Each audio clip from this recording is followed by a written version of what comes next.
حضرت یعقوب علیہ السلام نے اپنے بچوں سے کہا کہ میرے بعد اللہ کو خدا ماننا، تو اس وقت حضرت یوسف بھی وہیں تھے جب آخری نصیحت کی ہے. تو یہ بعد میں یہ ان کے بڑے بیٹے یہودا کے نام سے یہودی بن گئے، تو یہ یوسفی کیوں نہ کہلوائے؟ حالانکہ حاکم بڑے تو یوسف تھے. اصل میں جو حکومت قائم ہوئی اس میں یہودا کی اولاد ہی حکمران بنی.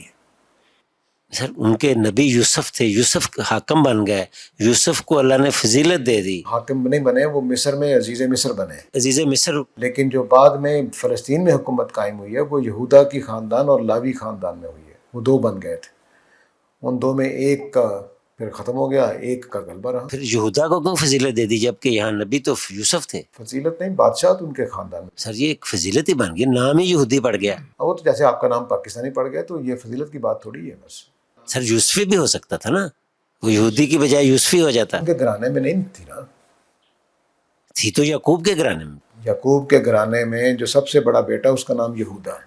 ٹھیک ہے نا سر، تو پھر ہم یہودا کے بجائے اسے یعقوبی کہہ دیتے، ہم نے یہودی کیوں کہا اسے؟ یہ تو لوگوں نے کہہ دیا نا، میں نے تھوڑا کہا، آپ میرے پیچھے پڑ گئے. مجھے نہیں، آپ کے پیچھے نہیں پڑ گیا، میں یہ لکھنے والوں کے پیچھے پڑ گیا کہ مجھے تو یہ کھلبلی ہو رہی ہے. نام جو ہے وہ دوسری قومیں رکھتی ہیں،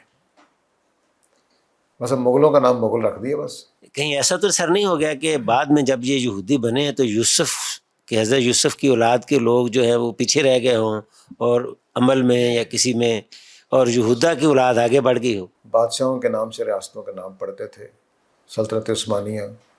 اب عثمان کے نام سے کیوں پڑ گئی؟